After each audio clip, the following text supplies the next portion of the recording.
Royal institute Udaipur में आप सभी का हार्दिक स्वागत है। आज के इस वीडियो में हम चर्चा करने वाले हैं एओ का जो कल आपका एग्जाम हुआ था उससे रिलेटेड एनालिसिस करेंगे कि पेपर का क्या लेवल रहा, इसके अलावा क्या कट ऑफ जा सकती है और जिन बच्चों का पेपर किसी कारणवश अच्छा नहीं हुआ उनको इन फ्यूचर क्या करना चाहिए। तो आइए सबसे पहले हम लोग सब्जेक्ट एनालिसिस करते हैं कि कौन से सब्जेक्ट के कितने क्वेश्चन आए और उनका क्या लेवल रहा। हमने यहाँ पेपर को 4 पार्ट में डिवाइड किया है। हर सब्जेक्ट को लेवल के अकॉर्डिंग या तो पेपर इजी रहा है या आपका एवरेज रहा या फिर हार्ड और वेरी हार्ड। तो आइए जानते हैं एक एक सब्जेक्ट को एक एक करके। सबसे पहले रही बात एग्रोनॉमी की, तो एग्रोनॉमी के अंदर उससे पहले आपको ये पता होना चाहिए कि एग्रीकल्चर का जो पार्ट था वो टोटल 110 क्वेश्चन थे। इसके अलावा अगर बात करते हैं आप जीके और करंट की तो उसके 40 क्वेश्चन थे। तो अब एग्रीकल्चर में एग्रोनॉमी की अगर बात करते हैं हम तो एग्रोनॉमी के अंदर टोटल आपके 9 क्वेश्चन आए थे, जिनमें से 7 इजी थे, एक हार्ड था,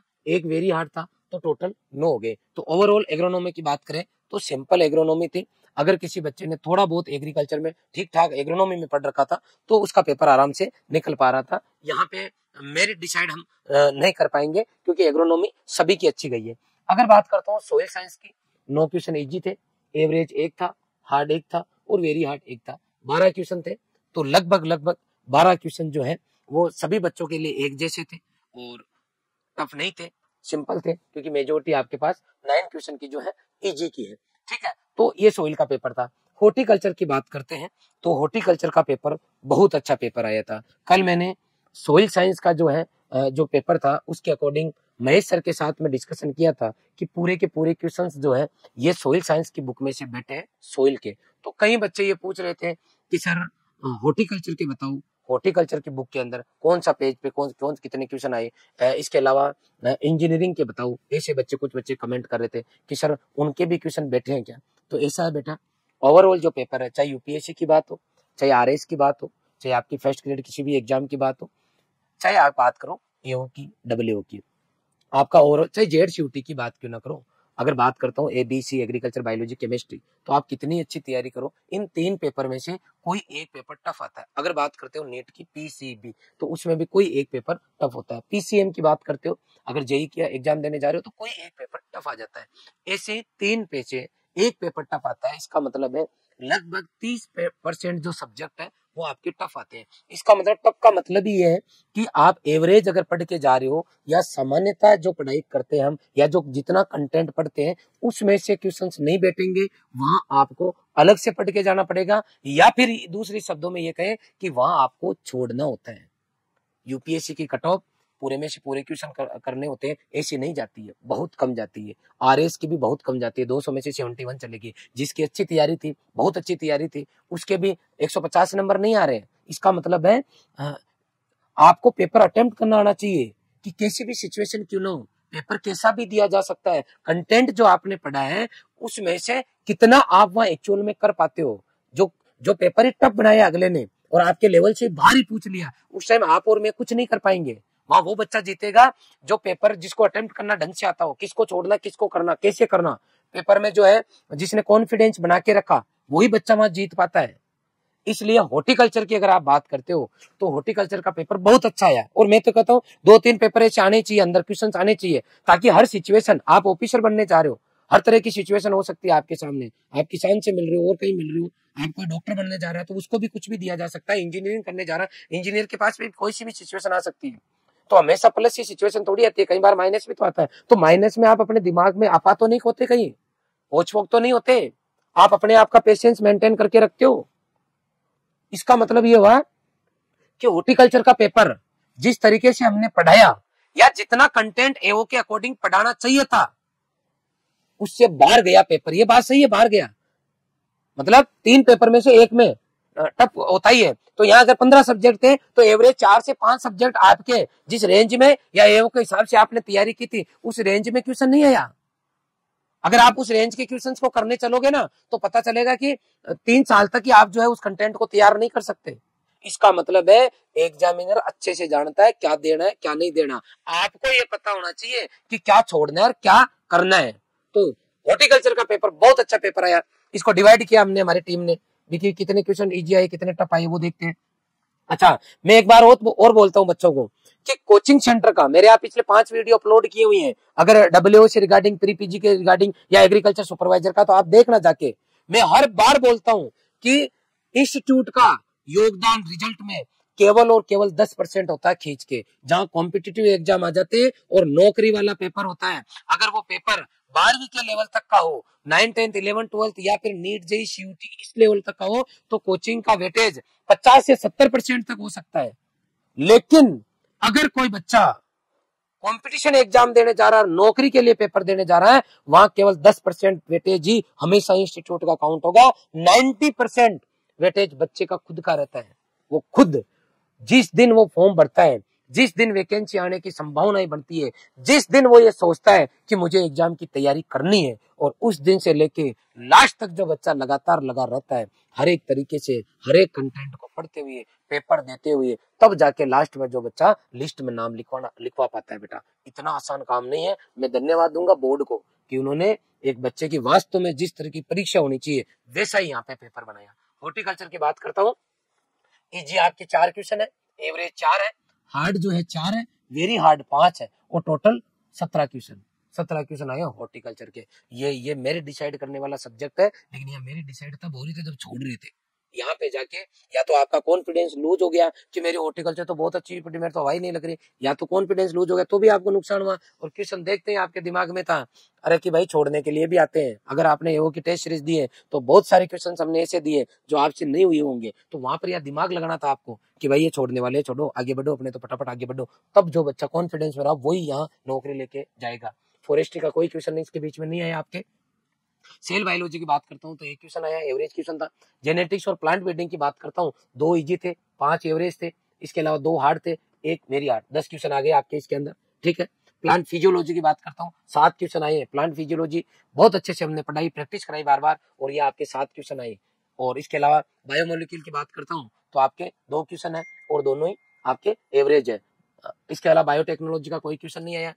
इसके अलावा एनिमल हस्बेंड्री देखो टफ कौन सी थी, एक तो हॉर्टिकल्चर, दूसरी कौन सी थी, एनिमल हस्बेंड्री में आपके 2 इजी थे, 2 एवरेज थे, 2 हार्ड थे और 2 टफ थे। 8 क्वेश्चन एनिमल हस्बेंड्री से आए, और इसका मतलब 4 कर पा रहा था बच्चा और 4 हार्ड और टफ में चला गया। तो यहाँ एनिमल अच्छा सब्जेक्ट आया यहाँ पे। एंटोमोलॉजी की बात करता हूँ, सिंपल आए, एंटोमोलॉजी के 7 क्वेश्चन थे, निमेटोलॉजी का कोई क्वेश्चन नहीं था। प्लांट पैथोलॉजी की बात करता हूँ, 7 क्वेश्चन है, 7 सिंपल थे, मतलब ये इस तरीके से डिवाइड किए हुए हैं। एग्रीकल्चर इंजीनियरिंग बहुत अच्छा पूछा, इसमें छोड़ने वाले क्वेश्चन थे आपके पास। यहाँ पे 3 क्वेश्चन ऐसे थे 7 में से कम 3 जो क्वेश्चन हार्ड, वेरी हार्ड में चले गए थे। ये 7 क्वेश्चन आए आपके।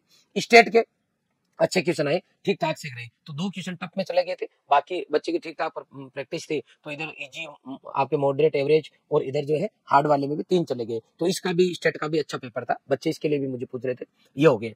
इसके अलावा एग्रीकल्चर इकोनॉमिक्स की बात करता हूँ तो ठीक आया, एक क्वेश्चन को छोड़ दे तो बाकी करने जैसे थे। हिस्ट्री की अगर बात करते हैं अपन, तो हिस्ट्री में देखो आप 4 क्वेश्चन जो है आपके हिस्ट्री के थे, सिंपल थे, और 4 हार्ड थे, और यहाँ 8 क्वेश्चन हो गए। इसके अलावा आर्ट एंड कल्चर के देखो 4, 2, 1, और यहाँ 7 क्वेश्चन। ज्योग्राफी का अच्छा वेटेज रहा और आपके 15 क्वेश्चन आए। मैंने एक बार डब्ल्यूओ के पेपर का एनालिसिस किया, तब भी आपको बताया था कि आर्ट एंड कल्चर, ज्योग्राफी और हिस्ट्री, इनका कोई पता नहीं है। डब्ल्यूओ में भी कई बार किसी को ज्यादा पूछे गए, किसी के कम पूछे गए, इसका मतलब तीनों को एवरेज टाइम देना था आपको। और करंट के अच्छे क्वेश्चन आए थे, और करंट के जो है 10 क्वेश्चन आए। कहीं ना कहीं करंट भी मायने रखेगा। जो बच्चा अच्छे करंट की तैयारी कर रहा है, या इसके अलावा कोई एसएससी या इसके अलावा कोई अदर एग्जाम्स की तैयारी कर रहा है, और करंट के अगर लगातार टच में, तो डेफिनेटली उस बच्चे को बेनिफिट हुआ है। तो यहाँ पे 2 सिंपल क्वेश्चन थे, 5 इजी थे, 3 हार्ड क्वेश्चन थे, और 10 क्वेश्चन आ गए। टोटल देखो 150 क्वेश्चन हो गए। कितने हो गए बेटा? 150। 150 में से यहाँ नीचे अगर नहीं दिख रहा तो मैं अलग से लिख देता हूँ। 150 में से आपके यहाँ नीचे 50 क्वेश्चन तो थे इजी, 43 थे आपके एवरेज, 36 है वो है हार्ड, और 21 क्वेश्चन ऐसे हैं जो टफ है। तो ये हमने एक बार पेपर एनालिसिस किए हैं। इस पेपर एनालिसिस के आधार पे हम लोग ये आइडिया लगाएंगे कि इस पेपर की क्या कट ऑफ जा सकती है। तो कट ऑफ मैं आपके लिए निकाल के लाया हूँ, इसको समझते हैं, इस कट ऑफ को समझते हैं कि मैंने केवल सीधा तुक्का नहीं लगाया है कि भाई ऐसा कुछ हो सकता है, केवल मैंने संभावनाएं देखी है कि ऐसा अगर होगा तो इस तरीके का गणित सेट हो सकता है। देखो सबसे पहले हमने टोटल क्वेश्चन नोट किए हैं। इजी थे 50, एवरेज थे 43, हार्ड थे 36, वेरी हार्ड थे 21। ये टोटल आपके 150 हो रहे हैं। ये टोटल पेपर था जो जिसमें कि 150 क्वेश्चन आए थे।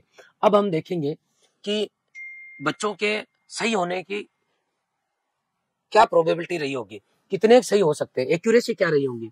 तो देखो, अगर किसी बच्चे के वेरी हार्ड थे, ये तो हमारे हिसाब से ये मानना था हमारा कि ये तो बच्चे को क्वेश्चन छोड़ने थे, इनमें तो जिस बच्चे को सिलेक्शन करवाना है उस बच्चे ने, जहां तक मेरा मानना है, इन क्वेश्चन को 21 को तो टच ही नहीं किया। तो हमने पूरी गणित में से निकाल दिया कि ये 20 क्वेश्चन में न तो बच्चे के प्लस कोई नंबर आ रहे हैं न माइनस आ रहे हैं, क्योंकि इसने ये अनअटेम्प्ट है, उसने अटेम्प्ट ही नहीं किए। बात समझ में आ गई। 21 क्वेश्चन। अब है, अगर हार्ड क्वेश्चन कोई बच्चा 36 कर रहा है, हमने इसको ओवरऑल बनाते वक्त ये मान के चले हम कि एक बच्चे ने 129 क्वेश्चन किए होंगे एवरेज, किसी ने 120 किए होंगे, किसी ने 132 किए होंगे, किसी ने 128 किए होंगे, किसी ने 115 किए होंगे, किसी ने 100 किए होंगे। लेकिन ये मैं जो टोटल गणित निकाल रहा हूँ, ये निकाल रहा हूँ कि लगभग 129 क्वेश्चन अगर कोई बच्चा करके आता है तो उसकी क्या संभावना यहाँ पे बढ़ने वाली है। अब देखो, अगर किसी ने कम ज्यादा किया तो उसके नेगेटिव कम ज्यादा हो जाएंगे, तो गणित यहीं बैठेगी आके। अब हमने ये सोच लिया कि कोई किसी पेपर में किसी का स्ट्रॉन्ग होगा, किसी की एनिमल अच्छी गई, किसी की हॉर्टिकल्चर अच्छी गई, किसी की इकोनॉमिक्स अच्छी गई, किसी की स्टेट अच्छा गया होगा, किसी का एग्रोनॉमी गया होगा, किसी का सोइल गया होगा। गणित ओवरऑल ये बैठती है कि सभी पेपर में से एवरेज छांटने के बाद में 36 क्वेश्चन जो हार्ड थे, उनमें एक बच्चा अगर 36 पूरे क्वेश्चन करके आता है तो उसके आधे सही हुए होंगे और आधे गलत हुए होंगे। तो इसके सही क्वेश्चन कितने हुए?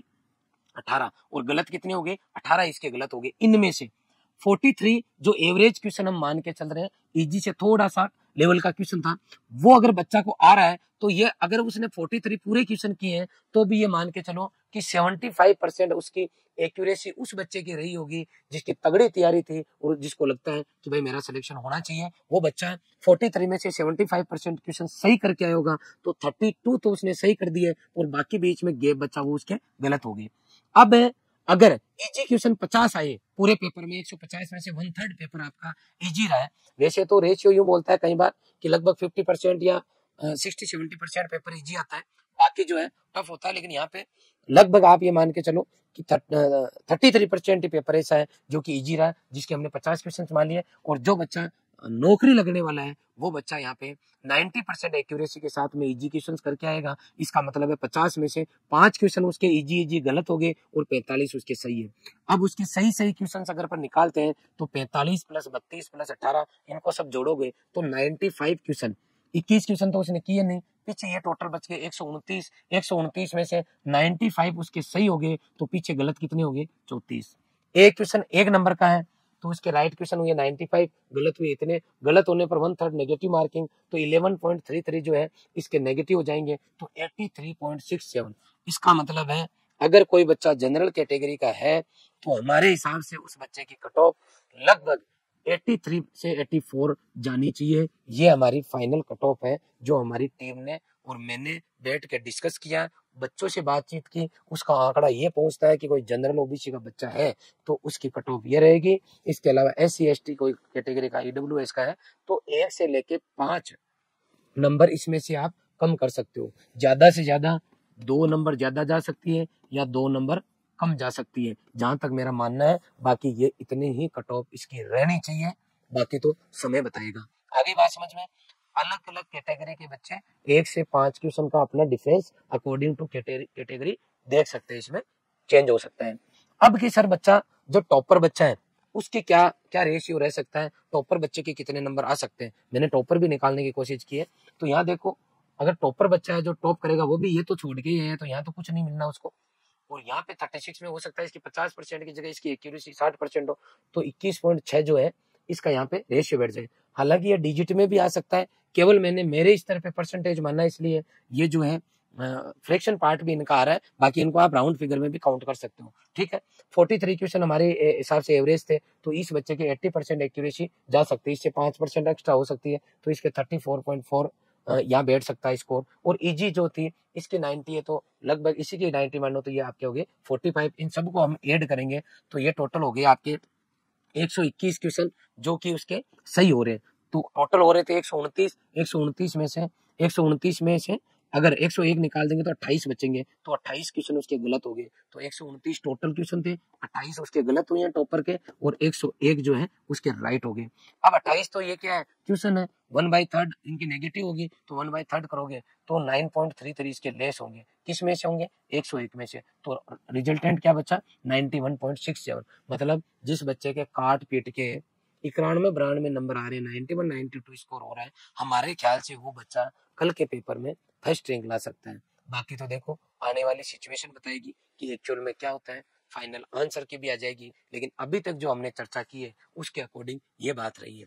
अब आप देखो इसके अंदर एक्चुअल में क्या हुआ है, और मैं हर वीडियो में बोलने की कोशिश करता हूँ, समझाने की कोशिश करता हूँ आपको कि कंपटीशन किस लेवल का होता है। लगभग 13,000 बच्चों ने फॉर्म भरा, ठीक है, 13,000 बच्चों ने फॉर्म भरा, एग्जाम देने गए लगभग 5,000 बच्चे। आ गई बात समझ में, 5,000 एग्जाम देने गए, इनमें से ये कितने परसेंट हो रहा है, 38%। मतलब 100 जनों ने फॉर्म भरा है तो 38% बच्चे ऐसे जो एग्जाम देने गए। ये जो बच्चे थे आपके 52%, इनमें से कुछ ने तो फॉर्म विड्रॉ कर लिया होगा, और बाकी ज्यादातर बच्चों का, क्योंकि सेंटर अजमेर था, कहाँ था बेटा, अजमेर था सेंटर। तो अजमेर जब सेंटर आया तो जो बच्चे केवल फॉर्म भर रहे थे, जिनकी तैयारी नहीं थी, अरे वो सोचे कि यार अजमेर सेंटर कौन जाएगा।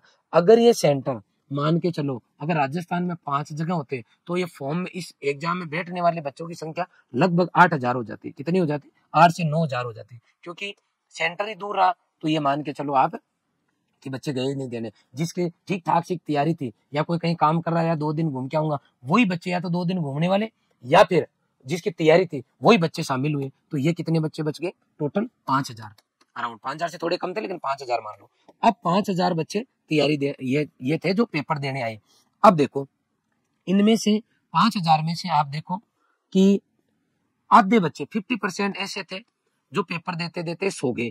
आप अपने अपने रूम में पूछ लेना कि भाई कितने बच्चे ऐसे थे जो 1 से 1.5 घंटे के अंदर, 1 घंटे के अंदर सोना चालू कर दिया जिन्होंने। ये वो बच्चे थे जो सो गए थे, जिनको खाली पेपर देने आना था, कोई भी कहीं काम कर रहे होंगे या कोई दूसरी डिग्री कर रहे होंगे, सोचा कि यार दे लेते, तो वो थे। तो पीछे कितने बच गए आपके पास, 2,500 बच्चे बच गए। कितने बच गए, बच्चे बच गए 2,500 बच्चे ऐसे थे जिन्होंने पेपर अंत तक दिया है, अंत तक जिन्होंने पेपर दिया है कि नहीं यार पेपर तो देना चाहिए अपने को, अपनी तरफ से पूरा 100%। आज जब आई गए तो पूरे अपने को पूरे टाइम बैठे रहना चाहिए। तो ये बच्चे थे वो 2,500। अब इन 2,500 में मैं ईमानदारी से बोल रहा हूँ कि 10% ऐसे बच्चे हैं जिन्होंने फॉर्म आने के बाद में ये सोचा कि नहीं भाई बार बार भर्तियां नहीं आती, डब्ल्यू की तैयारी, इसके एओ की तैयारी करेंगे, जान लगाएंगे। तो इनका 10% निकालो तो 250 बच्चे हो गए। कितने बच्चे हो गए बेटा, 250 बच्चे। 250 बच्चे ऐसे बच गए फाइनली जिन्होंने एओ का जब से उनको चर्चा पता चले कि वैकेंसी आएगी, फिर उन्होंने वैकेंसी आ भी गई, फॉर्म भरना चालू हो गए। उसके बाद में जब तक ये एग्जाम हुआ है,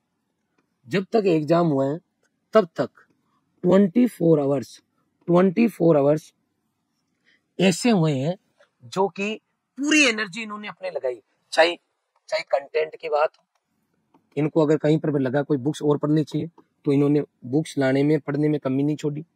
किसी ने इंस्टीट्यूट ज्वाइन लगा कि इंस्टीट्यूट ज्वाइन करना चाहिए तो इंस्टीट्यूट ज्वाइन किया। लगता है केवल बुक्स से काम चलेगा तो बुक्स किया, किसी को लगता है दोनों चाहिए तो दोनों लाइन। फिर पेपर प्रैक्टिस के अंदर इन्होंने कोई कमी नहीं छोड़ी। नेगेटिव मार्किंग कहाँ हो रही है, क्यों हो रही है, पूरा रिसर्च किया 6 महीने, 12 महीने, 4 महीने, और उसके बाद में पेपर देने गए 250 बच्चे। इनमें 250 बच्चे और ऐड कर लो, ऐसे 250 बच्चे ऐसे होंगे जिन्होंने फॉर्म से लेके लास्ट तक आधी बार तैयारी की, आधी बार टारगेट चेंज किए। जैसे 1 महीना पढ़े तो 15 दिन तो दबा के पढ़े और 15 दिन ढीले पड़ गए। तो ओवरऑल किसी बच्चे ने 6 महीने टारगेट दिया एओ को, तो उनका एवरेज निकालो तो 3 महीने तो दबा के मेहनत की, रातें काली की, और 3 महीने लूज पड़ गए। तो ऐसे जिनका ग्राफ था तैयारी का, जिनका ग्राफ ऐसे चला है, वो लोग जो है इन 250 में रह गए। मतलब वो 2 गुना में आ सकते हैं, वो कहीं ना कहीं रहेंगे। मतलब 2 गुना में नहीं आएंगे, 2 गुना में तो वहां 5 में से 1 आएगा। यहाँ देखो 5 में से 1 पोस्ट है आपके लिए लास्ट में। मतलब ये जो 4 पीछे बच गए, ये 4 बच्चे जो है वो मेहनती है, लेकिन उनके चाहे तो किस्मत खराब की बात करो या फिर ये बोलो कि ईश्वर शायद कुछ और अच्छा चाहता है, या एओ में होने के बाद में हो सकता है उस बच्चे का नहीं हो यहाँ एओ में, तो वो एआरएस के लिए क्वालिफाइड कर जाएगा आने वाले टाइम में। हो सकता है किसी यूनिवर्सिटी में एपी बन जाएगा, हो सकता है कहीं ना कहीं किसी अच्छी जगह वो सेट हो जाएगा। लेकिन ये जो 250 बच्चे थे उनमें से अगर 50 बच्चे सेट हो रहे हैं तो ये 200 बच्चे डेफिनेटली आने वाले टाइम में अच्छा कर लेंगे। डब्ल्यू में नहीं, इसमें एओ में नहीं हुआ, डब्ल्यू में हो जाएगा। कुछ ना कुछ इनकी गणित जरूर होगी, क्योंकि इन्होंने वास्तव में मेहनत की है। ये जो 250 बच्चे उबड़ खाबड़ चल रहे थे, मेहनत की फिर नहीं की, फिर की फिर नहीं की, वो बच्चे कहीं ना कहीं रह गए। इसका मतलब ये हुआ कि ओवरऑल जो 5000 बच्चे पेपर देने गए, इनका 10% बच्चा ऐसा है जो फॉर्म से लेके एग्जाम तक सीरियस था। 10% में 5 हो गए, इनमें 5% ऐसे थे जो शुरू से लेके लास्ट तक थे, और 5% ऐसे थे जो उबड़ खाबड़ चले लेकिन दिमाग में जरूर थी। ये आपका पूरा एनालिसिस है पेपर का। अब आपको ये इतने गणित इसलिए बताइए कि आपको ये पता रहे कि एक्चुअल में आप कौन सी गणित में से हो, आपके साथ में क्या हुआ। मैं अगर आपकी जगह होता तो मैं ओवरऑल ठंडे दिमाग से, कल का दिन निकल गया, आज का दिन भी निकल गया लगभग, अब मैं एक पेज के ऊपर लिखता इस टेबल को ही, फिर खुद सोचता मेरा पूरा पेपर लेके कि मैंने कहाँ सही किया, कहाँ गलत किया। और आप लिखो इस पेपर के ऊपर 100 कि क्या मैं अगर कूल माइंड से, व्यवस्थित तरीके से, बिना एग्जाम के प्रेशर के अगर इस पूरे पेपर में से 100 क्वेश्चन निकालता तो क्या मेरे नहीं निकलते।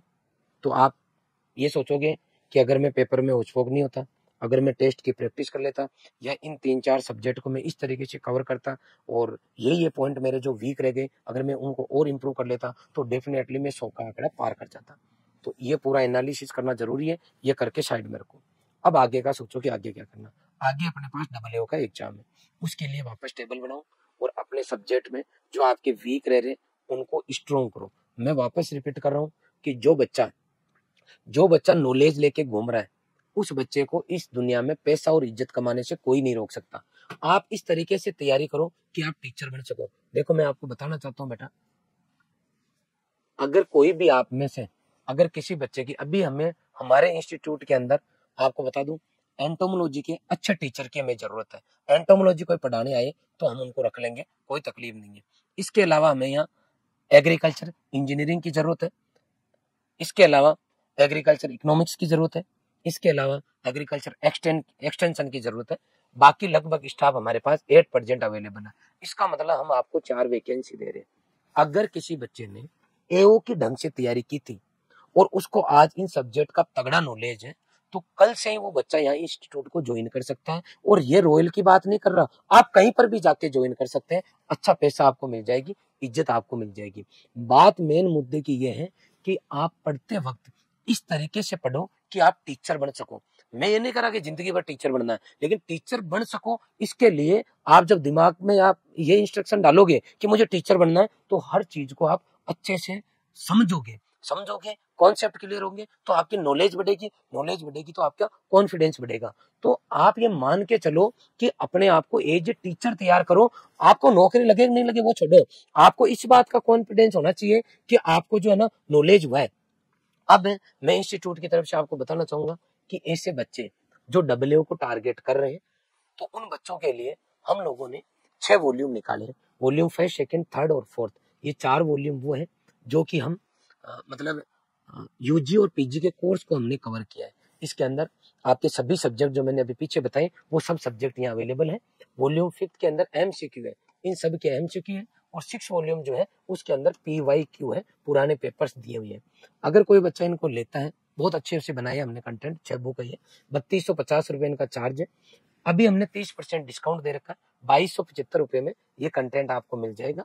आप इस कंटेंट के लिए हमारा ऐप डाउनलोड करेंगे और वहां जाके आप कोर्स में जाओगे तो ये आपको इस नाम से हमारा कोर्स मिल जाएगा। आप यहाँ से हमारे नोट्स ले सकते हो। अब बहुत सारे ऐसे बच्चे हैं जिन्होंने हो सकता है यहाँ से एओ का कोर्स ले रखा हो, एओ का आपका एग्जाम हो चुका है। किसी बच्चे का पेपर, मान लो मैंने जो कट ऑफ बताई है उतनी अगर उसके नहीं जा रहे, तो हो सकता है वो बच्चा जो आपका क्या करेगा, वो बच्चा अब डब्ल्यू की तैयारी करेगा, तो उसको वापस कोर्स चाहिए। तो डब्ल्यू का जो हमारा कोर्स है उसकी प्राइस क्या आप ऐप पे जाके देख सकते हो, कहीं ना कहीं लगभग ये मान के चलो कि 4000 रुपए के आसपास है। ऐसे बच्चे जो इस संस्थान से जुड़े हुए थे, जिन्होंने एओ का कोर्स ले रखा था, उन बच्चों के लिए हमने एओ का, जिन बच्चों ने कोर्स ले रखा है उन बच्चों के लिए जो है हमारी तरफ से, रॉयल इंस्टीट्यूट की तरफ से एओ का जो कोर्स ले रखा था जिन बच्चों ने, उनको केवल डब्ल्यूओ का जो कोर्स है केवल हम 2,000 रुपए में अवेलेबल करा देंगे। इसके लिए आप हमारी जो टीम है उनसे संपर्क कर ले। रिपीट कर रहा हूँ, जिन्होंने रॉयल से एओ का कोर्स ले रखा था उनको डब्ल्यूओ का कोर्स चाहिए तो केवल 2,000 रुपए में आपको अवेलेबल हो जाएगा। और ये हमारे नंबर है, इन पे आप संपर्क कर लेना। ऐसे बच्चे जो एग्रीकल्चर सुपरवाइजर की तैयारी करना चाह रहे हैं आपके आसपास में है तो उनको जरूर बताना। 1 मई से बिल्कुल फ्रेश बैच हमारा जो है एग्रीकल्चर सुपरवाइजर का शुरू होगा। यह ऑनलाइन और ऑफलाइन दोनों प्लेटफॉर्म पे रहेगा। पुनः रिपीट कर रहा हूँ कि जिन बच्चों ने ईमानदारी से मेहनत की उनका रिजल्ट अगर अच्छा नहीं रहा है तो डेफिनेटली उनको दुख हो रहा होगा, लेकिन ध्यान रखना रोने से दुनिया नहीं मिलती है, अपने करने से कुछ भी नहीं होगा। अपने को वापस उठना होगा, खड़ा होना होगा और वापस जो है अपने मम्मी पापा के और अपने खुद के सपने साकार करने के लिए प्रयास करना होगा। हम लोगों के पास संघर्ष करने के अलावा दूसरा कोई चारा नहीं है। और दूसरे ऐसे बच्चे जिनको दुख नहीं है क्योंकि उनको इस बात का पता है कि हमने जो है कहीं ना कहीं कमी छोड़ी है तो वो उसको सुधार करो। और जिसको दुख है वो ध्यान रखना, ईश्वर के घर देर है अंधेर नहीं है। जब भी ईश्वर देता है छप्पर फाड़ के देता है, इसलिए निश्चिंत रहें, खुश रहें और अपना 100% देने का प्रयास करें। और 4 सब्जेक्ट मैंने बता दिए, अगर उन्हें किसी के वो स्ट्रॉन्ग है तो डेफिनेटली एज ए फैकल्टी वो रॉयल को ज्वाइन कर सकता है। आगे भी जो भी सब्जेक्ट चलते हैं कंपटीशन के, उनमें आपके कोई सब्जेक्ट स्ट्रॉन्ग होते हैं तो आप लोग संस्थान के लिए जो है ज्वाइन कर सकते हो। अभी इंस्टीट्यूट के अंदर 50% ऐसे बच्चे हैं जो रॉयल इंस्टीट्यूट पढ़ाते हैं और किसी न किसी बैच के रॉयल इंस्टीट्यूट के स्टूडेंट रहे हैं। मैं यूँ कहना चाहता हूँ कि अगर आपके पास नॉलेज है तो आपके लिए रॉयल इंस्टीट्यूट उदयपुर के भी दरवाजे खुले हैं, इसलिए ज्यादा से ज्यादा नॉलेज लेने का प्रयास करें। धन्यवाद।